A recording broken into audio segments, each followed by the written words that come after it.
Hai nakama, One Piece update-nya balik lagi nih. Dan pada episode kali ini, Admin mau membahas tentang para agent dari Cyberpol. Jauh ini baru diketahui ada 22 orang. Dan ada 8 orang yang tidak diketahui namanya, wajahnya, serta kemampuannya. Masih sangat misterius 8 orang ini. Oke, baiklah, tanpa berlama-lama lagi, langsung saja kita bahas. Kayaknya lebih enak kalau kita coba bahas 8 orang agent Cyberpol yang masih misterius. Pertama ada seorang pria dari unit CP0. Saat kemunculan pertama kalinya di Dressrosa, pria ini terlihat memiliki tinggi badan paling rendah di antara kedua temannya. Lalu wajahnya pria ini seperti digambar dengan cat, sehingga terlihat seperti topeng. Kenapa Admin bilang digambar? Karena pada wajah pria ini masih terlihat kumis dan jenggot tipisnya. Dan juga ketika ia berbicara, terlihat mulutnya bergerak. Selain ia menggambar wajahnya, bentuk telinga pria ini sedikit berbeda juga. Sepertinya pria ini menggunakan penutup di kedua telinganya. Setelan dari pakaian pria ini membuat Admin berasumsi kalau para agen CP0 memiliki seragam berwarna putih, baik itu tekstudo mereka atau hanya sebagai mantel saja. Sepertinya si pria bermakeup ini merupakan salah satu bagian penting dari unit CP0. Saat manga chapter ke-929, terlihat dia yang memimpin diskusi dengan Orochi. Dan juga saat manga chapter ke-705, ia juga seperti pemimpin dari CP0 yang lainnya, dengan berjalan di tengah dan paling depan. Karena biasanya kalau pemimpin atau orang penting selalu bertindak seperti itu. Jadi menurut Admin setidaknya dia salah satu orang paling penting di CP0. Next ada seorang yang memakai topeng berwarna merah. Kemudian ada bagian putih seperti jenggot. Dan ada bagian seperti rambut. Entah ini merupakan rambut atau jenggot asli, atau hanya bagian ornamen dari topeng yang ia gunakan. Karakter satu ini memiliki tubuh yang sangat tinggi. Bahkan si pria bermakeup topeng terlihat pendek jika dibandingkan dengan si topeng merah ini. Akan tetapi, karena ia menggunakan jubah putih yang hampir menutupi seluruh tubuhnya, maka belum diketahui secara pasti apakah memang si topeng merah ini memiliki tinggi segitu atau hanya menggunakan alat saja.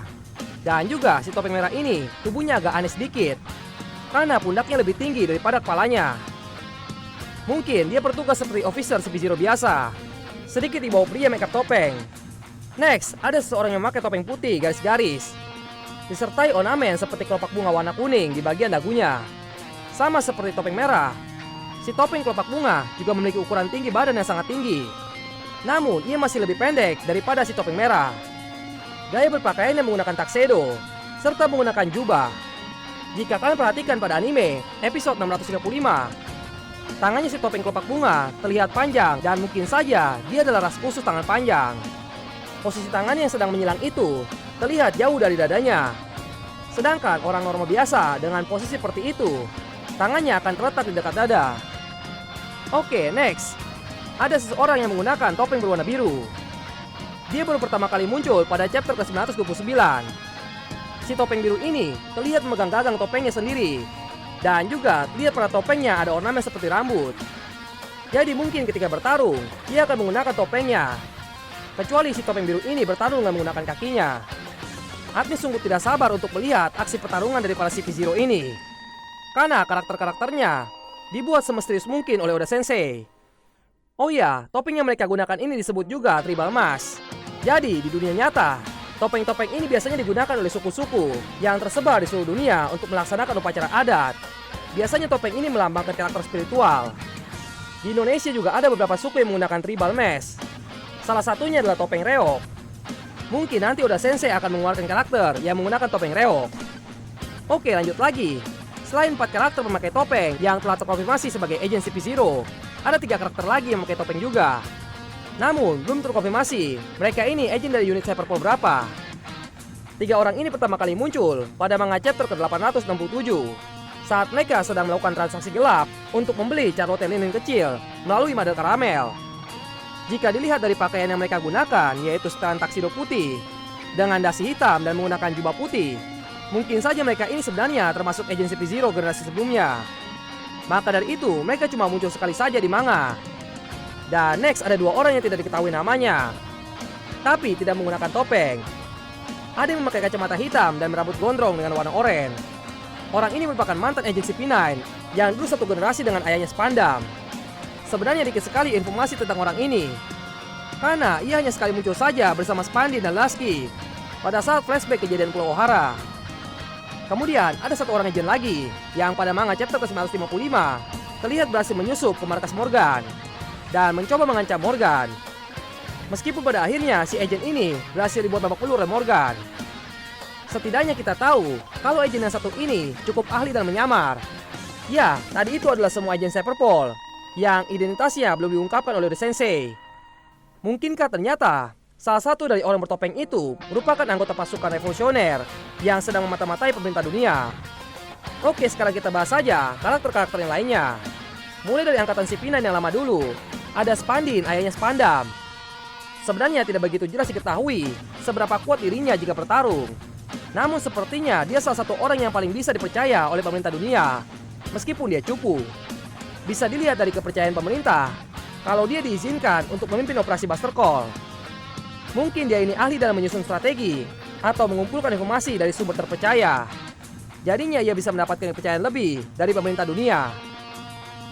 Kemudian selanjutnya ada ayahnya Khalifa, yaitu Lasky. Sama seperti si Spandin, masih belum jelas juga kemampuannya apa. Namun karena dia agen CP9 yang sebenarnya merupakan grup assassin, setidaknya dia pasti punya kemampuan penyamaran dan mengumpulkan informasi yang baik. Nah, hanya dua orang itu saja dari generasi CP9 sebelumnya. Oke, next, saatnya bahas orang-orang yang kemampuannya sudah kita lihat dan terbukti tangguh karena mampu buat bajak laut topi jerami bertarung mati-matian. Kita mulai dari yang paling cupu dulu, yaitu Spandam. Karakter ini menurut admin memiliki wajah yang sangat menyebalkan. Jadi awalnya Spandam ini merupakan pemimpin dari unit CP5. Kurang lebih 12 tahun sebelum cerita dimulai, Spandam mengajukan usul agar pemerintah dunia mencari blueprint Pluton dan membuat Ancient Weapon itu agar dapat membuat pemerintah dunia jauh lebih superior lagi. Mendengar usulan cemerlang dari Spandam ini, Gorose yang bertindak sebagai pengambil keputusan pemerintah dunia akhirnya menyetujuinya. Karena usulannya disetujui, Spandam langsung saja memulai pergerakannya untuk mencari di mana blueprint Ancient Weapon Pluton berada. Dan akhirnya 4 tahun kemudian, ia tahu kalau blueprint itu dipegang oleh Tom. Kemudian Spandam yang saat itu merupakan pemimpin dari CP5 langsung mendatangi Water 7. Dan dengan berbagai cara, ia coba menyingkirkan Tom dari sana agar ia bisa mengambil blueprint tersebut. Akan tetapi usahanya berakhir dengan kegagalan, dan Tom pun terbunuh. Melihat orang yang paling dihormatinya terbunuh, Frankie pun mengamuk. Lalu ia menghajar habis-habisan muka Spandam hingga rusak parah. Dan sejak kejadian itulah, Spandam menggunakan topeng. Dan 6 tahun kemudian, ia menjadi kepala CP9 menggantikan ayahnya yang pensiun. 3 tahun kemudian, ia coba datang lagi ke Water 7 untuk menyelesaikan apa yang ia mulai, yaitu mendapatkan blueprint Ancient Weapon Pluton. Ia pun mengirimkan agen-agen terbaik dari CP9 untuk menjalankan misi penting ini.